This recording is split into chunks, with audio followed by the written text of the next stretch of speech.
Oi, čia bus reikalų. Bus reikalų. Sveiki, kolektyvas. Grįžtame į eterį su pamėgta rubrika blogiausios nakvynės vietos Lietuvoje, blogiausi viešbučiai, moteliai, hosteliai. Ir grįžtam netgi jau su trečia dalimi. Jeigu galvojat, kad tokios vietos pasibaigė ir Lietuvoje nebėra, tai galvokit dar kartą. Patikėkit, tokių vietų dar tikrai yra.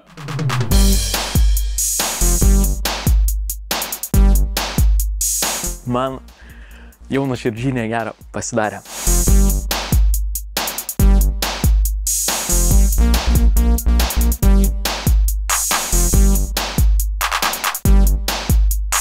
Tai mes iš sostinės Vilniaus keliamės į Kauną. Ir Kaune taip žiūrėjau vietas ir atradau vietą, kurios vertinimas pakankamai aukštas lyginant, ką lankėm anksčiau. Šiai dienai jis turi 3.0 lygų vertinimą. Vieta vadinasi Geležinkelio lova, jeigu taip išverščiau iš angliško pavadinimo Railway Bed. Ir panašu, kad žmonės turiningai čia leido savo nakvynę, nes įvertinimų tikrai yra labai įdomių. Venkite šios vietos, sumokėjau avansą, bet įėjus į vidų, pamačiau benamį. Iškart nuėjau į normalų hostelį. Priėjimo nėra, neaišku, kada keičiama patalynė, o ar iš viso taip atsitinka. Į skambučių skelbime niekas neatsiliepia. Kaip matau, Dmitrijai mėgsta tokias vietas. Motelį irgi lankėsi Dmitrijus. Jei norite patirti, kaip atrodo kalėjimas, tai kaip tik jums. Nuo fizinio darbo, kurio neturėtume daryti, iki nepatogios atmosferos, kai kalbam apie švarą ir kai kuriuos ten apsistojusius žmonės. Pirmas dalykas, į kurį aš ir mano draugai žiūrėjome, buvo siaubas, slypintis vonioje. Jis buvo nešvarus. Kaip gali būti? Tikriausiai ten kūrėsi visa ekosistema. Visa ekosistema, jūs juokaujat. Tai buvo siaubinga nuo dušų, kurie prarado... Šitas žmogus turi talentą rašyti atsiliepimą. Gerai, viskas, susigubam tikrai. Tai buvo siubinga. Nuo dušų, kurie prarado blizgisi, iki dušo užvaldos permirkusios pykinimų. Mes turėjome atlikti jų darbą, sutvarkydami visą dušo kambarį, nuo paties dušo iki tualeto. Tai tik tualetas, yra ir daugiau. Stalai nešvarus, svetainės akvariumas dvokiantis pelėsių, o vanduo jūrinės kapinės. Užpildytos ekstrementais, grindys niuresnės už taką, už nakvynės namų, lovos nesijaučia šviežios. Šie nakvynės namai kelia pavojų sveikatai visiems, kurie įžengia į šią įstaigą. Ta prasme, žmogus parašė visą lietuvių kalbos literatūrinį rašinį, dar prieš tai sutvarkęs visą hostelį ir iš savininkų negavęs nei ačiū. Ačiū tau, Lala, tikrai už pastangas. Ačiū. Nakvynės namuose aš buvau apie 15 minučių. Tada buvo protingiau išeiti. Jau prie durų sklido stiprus rūko kvapas, mano plaučiai neatlaikė. Aš skaitydamas atsiliepimus kartais pagalvoju, į kokį kalėjimą aš ten nuvažiuosiu. Saugumą nerasta, sveikatai pavojinga. Kuom aš rizikuoju? Nu tai ką, bandom užsisakyti, iš nuotraukų tai čia vau, kaip viskas atrodo. Ta prasme, iš nuotraukų tai vau. Sunku net patikėti, ką žmonės ten kalba. Kartais gali pagalvoti, kad netgi žmonės perlinkia lasdą. Kainos pažiūrėkim. Nu kodėl tiek daug? 25 eurai parai. Ta prasme, mokam didžiausius pinigus. O gaunam ką? Viskas. Bandom užsisakinėti ir susimatom Geležinkelio lovoj. Hoi!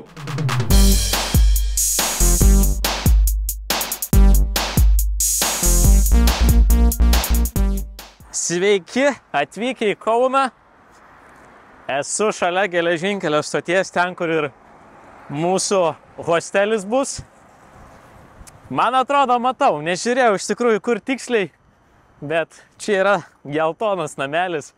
Nenustepsi, jeigu tame geltonam namelį ir bus įsikūręs hostelis. Jokais, aš iš tikrųjų nežinau, ar čia ar ne. Man atrodo, reikia pasitikslinti adresą. Kitoj pusėje čia iš vis baras. Aš jau nieko nebesuprantu, kur man čia reikės būt. Žinokit, galimai čia bus.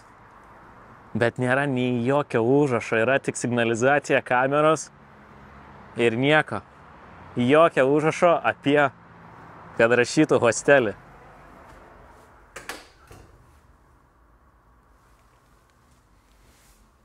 Sveiki atvykę.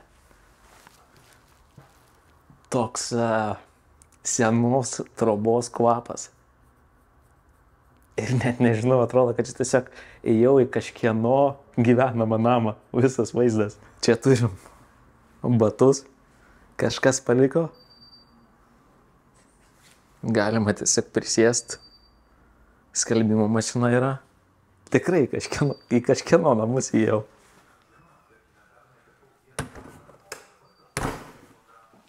Sveiki. Čia žinokit, atrodo, kaip į kažkieno namą jau taip jaučiuosi. Atsidarau duris, jūs tiesiog sėdi televizorių, žiūrit, labai juokinga situacija, žinot. Tai va, turim tokį vaizdą. Iš karto patekau į vietą, kur žmonės miega. Dvigulės lovos. Ir čia nežinau, kokio mažumo, kiek kvadratų kambarys.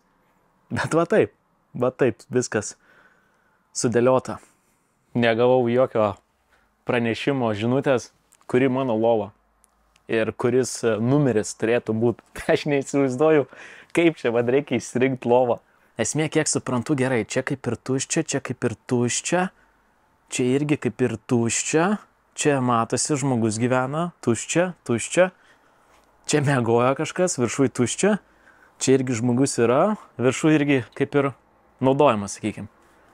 Tai dabar grįžtant prie tuščių lovų. Nežinau, kaip jūs galvojat. Sunkiausia yra perduot kvapą. Nepasakyčiau, kad čia skalbta, jeigu taip atvirai kalbant, nekvepia naujų skalbimų. Nežinau, gal čia tiesiog tie patalai jau tokie jau sutrinti, bet čia visi jie tokie, pažiūrėkit. Ta prasme, čia tikrai atrodo, kad kažkas miegoja ir čia nekeista jau daug metų. Čia ne tik, kad jau susidėvėja, bet čia visur viskas, va, kiek plaukų. Va, čia kiek plaukų matosi. Pažiūrėkit, kiek plaukų. Man jau nuoširdžiai negera pasidarė, žiūrinti tos plaukus. Pažiūrėkit, visos lovos identiškai. Su plaukais ir čia apie švarą, kad čia švari patalinė yra tiesiog, kvaila tikėt. Ar mes įsirinkom lovą? Ne, nes nėra iš ko. Šitas žmogus yra atsakingas už šviesą, įsivaizduojat? Čia dabar jis guli, kas nors paprašo. Įjung šviesą. Išjung šviesą. Grindų valymas. Nerasta. Švari patalinė. Nerasta. Daug dulkių. Rasta. Tęsiant švaros temą. Voratinkliai. Čia kiekvienas kampas tiesiog yra pamirštas. Kaip ir visas pats hostelis. Norit pamatyti vaizdą? Pažiūrėkit. Vaizdas į vieną iš pagrindinių gatvių. Nori tvarkos, susitvarkyk. Reikia švarios patalinės, įsiskalbk. Dulkės, išsivalyk ir gyvenk, jeigu nori. Tiek iš kambario. Bandau eiti į bendrą virtuvę ir poilsio kambarį. Žmogelis žiūri televizorių. Gal labai nesutrukdysiu. Reikia šviesą išjungti. Tu prasme, jeigu nori šviesą išjungti, tai... Va šitaip. Miegi? Įjung šviesą. Išjung šviesą. Kažkas tokio.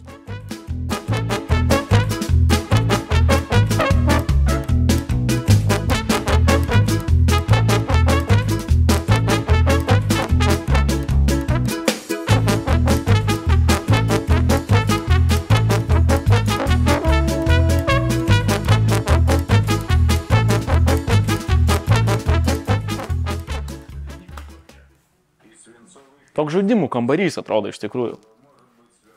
Nieko netrūksta. Toks savotiškas jaukus interjeras, atmetus visas higienos normas. Sakyčiau, švarus, pakankamai poilsio kambarys, ne? Norit tikėkit, norit ne, bet čia netgi yra nuvalyta. O čia jau buvo per aukštą įvalyti. Žiūrėkit, šitas kampas gavo švaros. Šitas nelabai. Ką čia gerą turim? O. Kaunas. Sveiki atvykę į Kauną. Čia galima atidaryti. O. Elektros skydinė. Čia kažkas kūrą eina naktį nusileist. O, džiovintuvas. Kas čia? Kauno apskrities policija. Šaukimas. O. Vienas iš svečių buvo šaukiamas apklausai. Tas akvariumas tai neaišku, kada paskutinį kartą gyvybę matė. O, ausinukas.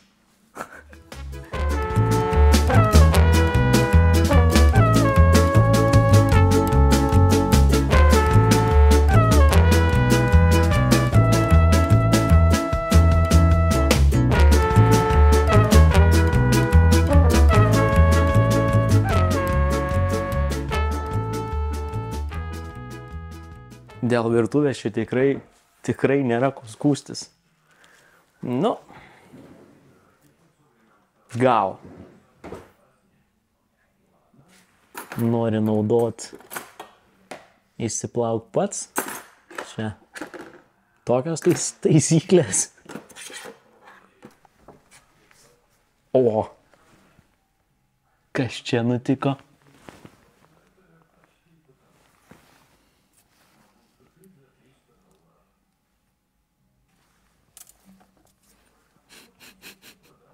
Žinot, reikia kiekvieną kartą padaryti rubriką įvertink virdulį. 10 baliai sistemai. Stiprų 6. Sekanti rubrikos dalis. Įvertink mikrobangų krosnelę. 4, sakyčiau.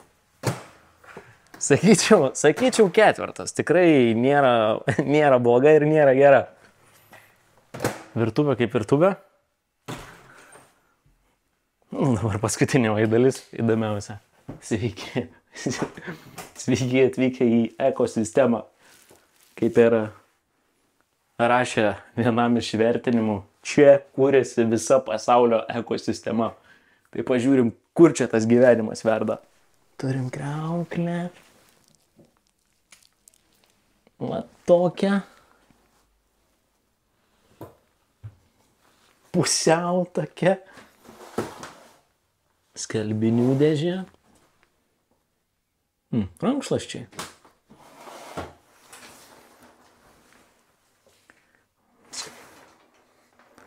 Per tiek metų dušo užuolaidos nebuvo pakeistos. Čia netgi visur jau pelėsis eina. Nu, nežinau.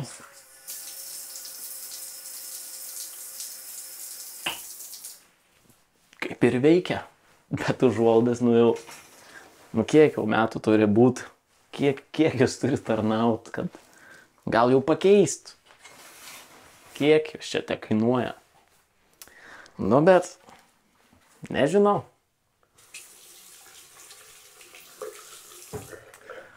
Dušas, tualetas, dušas.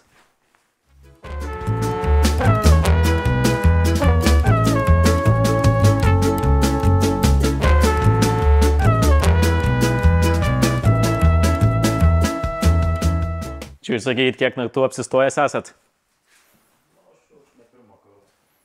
Ai, tiesiog reguliariai apsistojat? Nu, dabar čia jau beveik savaitę. Ai, savaitę gyvenat, supratau. Taip jau, nežinau, čia, sakant, daug kartų buvęs. O sakykit, aš turiu klausimą, kadangi sakot, savaitę esat buvęs jau, čia tas lovas kaip įskirsto?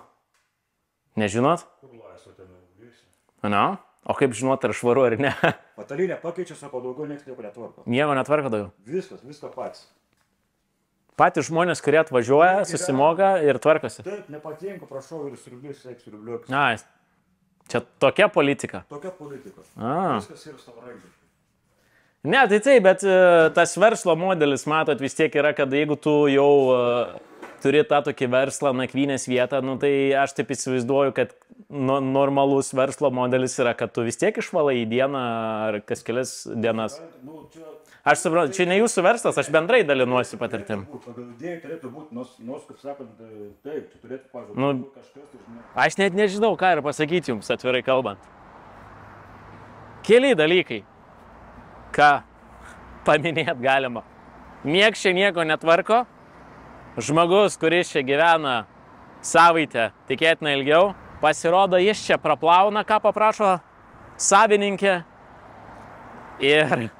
Ir tiek, tikėtina, žmogus dirba už nakvynę, ar bent jau už nuolaidą, kad galėtų būti, bet daugiau nieko čia netvarko ir neturi jokių planų tvarkyti. Susimatysim naktį arba kada bandysim permiegot. Dvejopi jausmai apie nakvynę, ypač kai žinai, kad ten patalynė nekeista galbūt kokį mėnesį. Grįžau į geležinkelio stotį, į savo geležinkelio lovą hostelį. Bandysiu eit pamiegot kažkiek. Nelabai trykštų norų, bet pabandysiu. Jeigu bent į vidų dar pateksiu, vienas dalykas ir kitas dalykas, jeigu rasiu lovą, nes dėl lovos tai mes žinom, jeigu randi laisvą, miegok.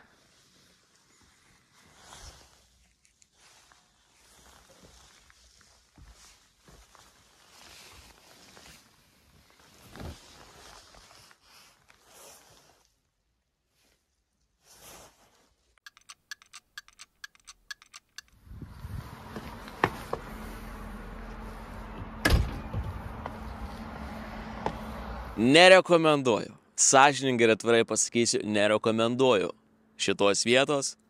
Tiesiog susiraskit kažką geresnio. Tikrai tikiu, kad galima.